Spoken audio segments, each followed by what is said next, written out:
In the next example, what we've got to look at is find the value of k in this expression where a is equal to k minus 2.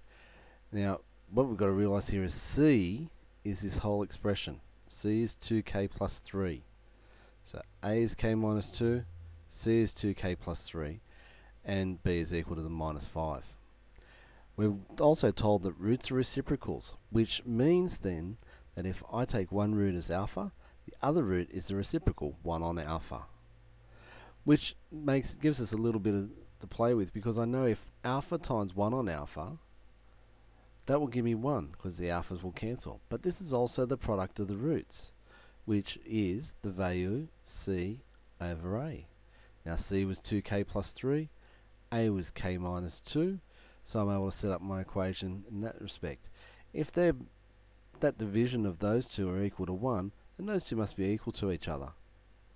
Then I'm able to solve this linear equation by subtracting k on both sides and subtracting 3 on both sides. It gives me k is equal to minus 5.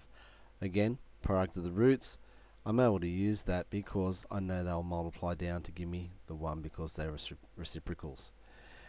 In the next example, we're told that the roots this time are equal in magnitude but opposite in sign. That means that roots are alpha and minus alpha. So we're able to take those at this time. We've got to find k again. This time a is minus 3, b is minus k plus 1, and c is 5. But I know that the sum of the roots, in this case, will give me 0 because they're the same size but opposite in sign. So every time that will give me 0. But also the sum of the roots, which is equal to b over a, minus b on a. So I'm able to use that result again. So I've got the minus of b, which is minus k plus 1 from the top part here, and a was minus 3. So be careful with all the signs, because you've got negative, negative, and negative. We'll make it all negative.